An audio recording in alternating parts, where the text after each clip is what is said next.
ഇവിടെ ഓരോന്നും പറയുമ്പോഴും നമുക്ക് നമ്മളെ തന്നെയാണ് കാണുക.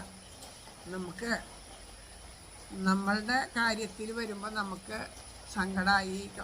പണ്ടൊരു കഥ പറയും, ഒരു ഒരാളുടെ മകൻ മരിച്ചപ്പോൾ വല്ലാണ്ട് കരയാണ്. അപ്പോൾ അടുത്ത് അവിടെ ഒരു സ്വാമി ഉണ്ടായിരുന്നു, പട്ടിൽസ്വാമി ഉണ്ടായിരുന്നു. അപ്പോൾ അദ്ദേഹം ചെന്നിട്ട് പറഞ്ഞു, കരയരുത്, ഇതൊക്കെ എങ്ങനെയല്ലേ, ശരീരം ഇതൊക്കെ വരും പോവും, ഇതൊന്നും ശാശ്വതമല്ല, ഇതൊക്കെ ഈശ്വര നിശ്ചയമാണ്, പൂർവ്വജന്മമായിട്ടുള്ള കർമ്മം കൊണ്ടാണ് ഇങ്ങനെയൊക്കെ വന്ന് ഭവിക്കുന്നത്. അപ്പോൾ ഇതൊക്കെ നമുക്ക് ആ കുട്ടിക്ക് അത്രയും വിധിച്ചിട്ടുള്ളൂ എന്നൊക്കെ പറഞ്ഞ് സാന്ത്വനിപ്പിച്ച് സമാധാനിപ്പിച്ചു. കുറച്ച് ദിവസം കഴിഞ്ഞപ്പോൾ ഇദ്ദേഹത്തിൻ്റെ മകൻ കുളത്തിൽ വീണ് മരിച്ചു. ഇദ്ദേഹം അലമുറയിട്ട് കരയാൻ തുടങ്ങി.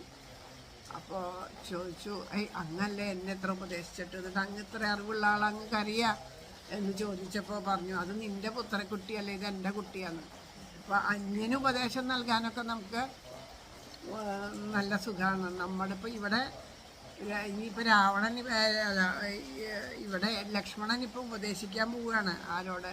ലക്ഷ്മണൻ ഇതെല്ലാം അറിയാം, നമുക്കും ഇതെല്ലാം അറിയാം, വേറൊരാളോട് പറയുകയും ചെയ്യും. പക്ഷെ നമ്മുടെ ജീവിതത്തിലേക്ക് ഇത് പകർത്തണമെങ്കിലുള്ള ഒരു പ്രയാസമാണ് ഇവിടെ കാണിച്ചു തരുന്നത്. നമുക്ക് അറിയാണ്ടല്ല, നമുക്ക് മറ്റുള്ളവരോട് ഉപദേശിക്കാനും സുഖമാണ്. പക്ഷെ അവനവൻ്റെ ജീവിതത്തിൽ ഇത് പകർത്തി കാണിക്കാൻ ഒരുപാട് പ്രയാസമാണ്. അത് അത്രയും ഉൾക്കൊണ്ടിട്ട് വേണം എന്നുള്ളതാണ് പറയണത്. ഇവിടെ